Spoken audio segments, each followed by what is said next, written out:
Shalom adik-adik, hari ini kita akan mendengar cerita Alkitab tentang Saul diurapi sebagai raja. Mari kita dengar sama-sama. Semua orang mengenali Saul anak Kis. Apabila dia berdiri bersama-sama rekan-rekannya, dia lebih tinggi dari bahu ke atas daripada mereka. Saul juga seorang yang sangat tampan dengan tubuh yang tegap tinggi dan tampan. Kadang-kadang akan membuat seorang pemuda menjadi sombong. Tetapi Saul terkenal dengan sikapnya yang rendah hati. Dia berasal dari suku Benjamin, suku yang paling terkecil di antara semua suku di Israel. Tetapi bapaknya seorang yang sangat kaya. Pada suatu hari, bapaknya memanggil Saul dan berkata, "Keldai-keldai betina kita sudah lari dari kandang ladang. Kalau mereka tidak kembali, kita akan kerugian besar. Bawalah salah seorang pembantu bersama-samamu dan pergilah mencari keldai-keldai itu." Saul dan pembantunya pun memulakan pencarian. Mereka berjalan melalui kawasan pergunungan Efraim. Berhari-hari mereka mendaki dan menemui bukit mencari keldai yang hilang itu, tetapi mereka tidak menemuinya. Mereka juga mulai kehabisan bekalan makanan dan air. Pada suatu petang, mereka duduk di bawah sebatang pokok untuk berehat. Karena sangat penat dan lapar, akhirnya Saul mencadangkan, "Mari kita pulang. Jangan-jangan ayahku sudah tidak peduli lagi akan keldai itu, tetapi sebaliknya khawatir tentang keadaan kita." "Janganlah kita pulang dulu," jawab pembantunya. "Di kota ini ada seorang hamba Allah yang sangat dihormati. Segala yang dikatakannya akan terjadi. Mari kita pergi ke sana sekarang, barangkali didapat memberitahu kita jalan yang perlu kita lalui. Tetapi apakah yang akan kita bawa untuk orang itu? Roti di kantung kita sudah habis. Tidak ada pemberian yang dapat kita bawa kepada hamba Allah itu." Pembantu itu menjawab, "Lihat, di tanganku masih ada 1/4 sikel perak. Aku akan memberikannya kepada hamba Allah itu supaya dia memberitahu kita jalan yang harus kita tempuh. Ayo, kita pergi." Saul dan pembantunya pun bangkit, lalu mula mendaki bukit yang menuju ke kota yang dikatakan itu. Apabila mereka hampir tiba di sana, beberapa gadis keluar dari pintu gerbang kota itu sambil membawa buyung untuk menimba air. "Adakah nabi yang tinggal di kota ini ada di sini?" tanya Saul. "Ada, dia datang hari ini karena ramai orang mau mempersembahkan korban di bukit pada malam ini," jawab gadis-gadis itu. "Jika kamu pergi cepat-cepat, kamu akan sempat menjumpainya sebelum dia mendaki bukit untuk persembahan korban." Apa yang dikatakan oleh gadis-gadis itu benar. Ketika Saul dan pembantunya sampai di pintu gerbang, nabi itu keluar dan berjalan menuju ke lereng bukit. "Dapatkah kamu tegak siapa dia?" "Ya, dia adalah Nabi Samuel yang pada ketika itu sudah lanjut usia. Sehari sebelumnya Tuhan telah berfirman kepada Samuel, 'Esok pada waktu seperti ini, Aku akan menyuruh seorang lelaki dari tanah Benyamin datang kepadamu. Urapilah dia untuk menjadi pemimpin atas umatku Israel.' Apabila Samuel melihat Saul, berfirmanlah Tuhan kepadanya, 'Inilah orang yang kukatakan kepadamu itu. Orang inilah yang akan memerintah umatku.' Sementara itu Saul menghampiri Samuel di pintu gerbang dan berkata dengan sopan, "Maaf Tuhan, di manakah rumah nabi yang tinggal di kota ini?" "Akulah nabi yang kamu cari itu," jawab Samuel. "Naiklah mendahului aku ke bukit pemujaan, karena hari ini kamu akan makan bersama-samaku. Esok pagi aku akan membiarkan kamu pergi dan memberitahu segala sesuatu yang ada di dalam hatimu. Janganlah engkau khawatir pasal keldaimu yang hilang 3 hari lalu itu, karena keldai itu sudah ditemui. Engkau akan menemui sesuatu yang jauh lebih berharga daripada apa yang engkau carikan." Saul sangat terkejut mendengar kata-kata Samuel. Dia gembira karena keldai itu sudah ditemui.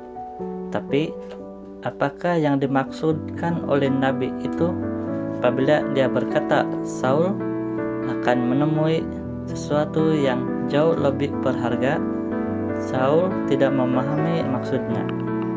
Dia hanya menjawab, "Bukankah aku ini orang Benyamin, yang terkecil antara suku-suku Israel?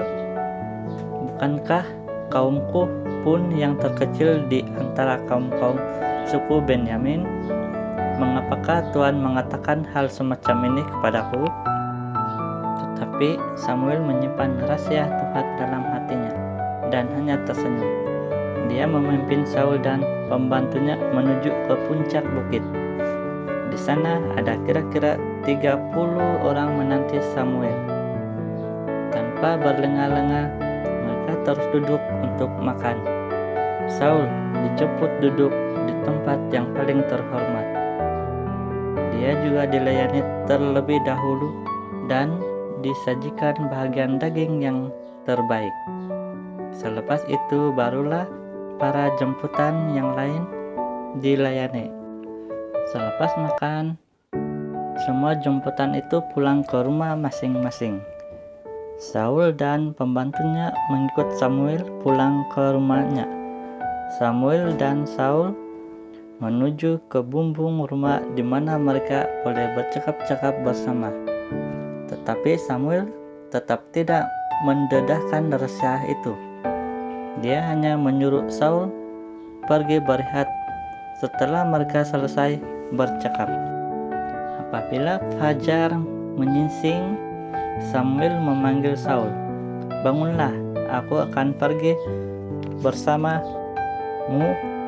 Mereka berangkat bersama-sama sampai ke sempadan kota. Tiba-tiba Samuel berkata, "Suruhlah pembantumu berjalan dahulu. Sementara kita berehat di sini, aku mau menyampaikan satu pesanan dari Tuhan untuk engkau."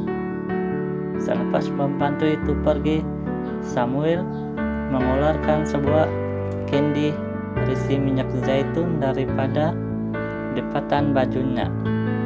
Dia menyuruh Saul berlutut dan kemudian menuangkan minyak itu di atas kepala Saul. Dia berkata, "Bukankah Tuhan telah melantik engkau untuk menjadi raja atas umatnya Israel?" Saul berasa sangat terkejut.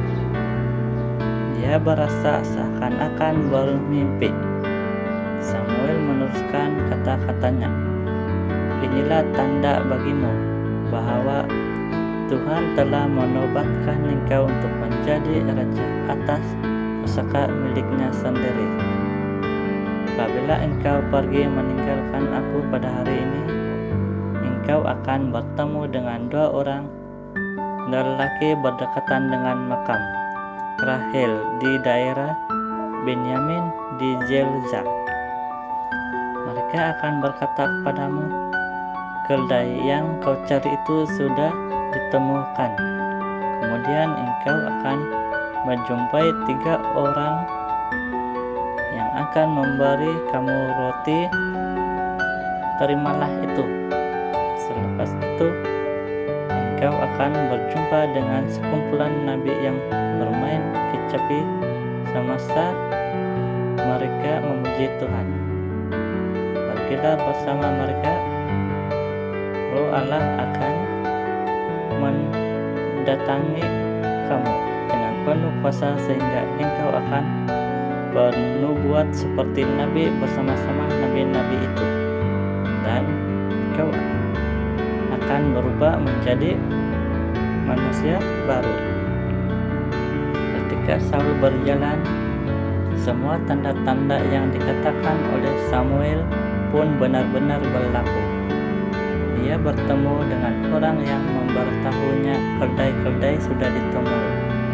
Kemudian dia bertemu dengan 3 orang yang memberinya roti.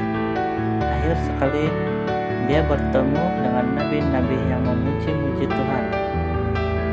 Saul pergi bersama mereka, dan Allah memberikan rohnya ke dalam hati Saul. Sejak hari itu hati Saul berubah supaya dia mengasihi Allah dan bangsanya. Akhirnya sekali Saul dan pembantunya sampai di rumah. Orang pertama yang bertemu Saul adalah bapak saudaranya. "Kemanakah kamu pergi?" dia bertanya. "Mencari keldai-keldai itu," jawab Saul. "Karena kami tidak juga menemuinya, maka kami pun pergi pada Samuel." "Apa kata Samuel?" tanya bapak saudaranya dengan perasaan ingin tahu. Saul menyimpan rahasianya. Dia hanya menjawab, "Keldai-keldai itu sudah ditemui." "Apa kata Samuel?" tanya bapak saudaranya dengan perasaan ingin tahu. Saul menyimpan rahasianya. Dia hanya menjawab, "Keldai-keldai itu sudah ditemui." Seminggu selepas Samuel mengurapi Saul, Samuel memanggil semua suku Israel ke satu perhimpunan penting di Mizpah.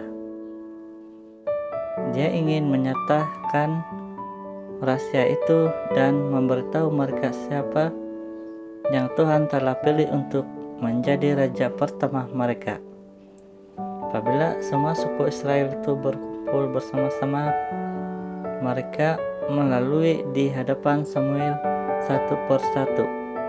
Allah memilih suku Benjamin. Dari suku Benjamin, Allah memilih keluarga Kis, dan dari keluarga Kis, Dia memilih Saul. Di manakah Saul? Saul menyembunyikan diri di antara barang-barang. Mereka menjumpai dia karena Tuhan menunjukkan mereka tempat persembunyian Saul. Apabila Saul berdiri di tengah-tengah orang yang berkumpul itu, mereka boleh melihat betapa tinggi dan tampannya Saul. Orang di situ sangat berpuas hati dengan pilihan Tuhan, dan mereka mulai bersorak, "Daulat Tuhanku,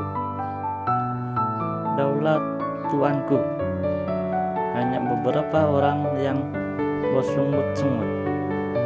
Mereka berbisik, "Apa yang boleh dilakukan Saul untuk menolong kita?" Mungkin mereka cemburu karena raja baru itu bukan berasal dari suku mereka. Tetapi Saul berpura-pura tidak mendengar rungutan mereka. Dia tidak ingin hari istimewa itu menjadi rusak akibat rungutan mereka. Adik-adik, demikianlah cerita Alkitab kita pada hari ini.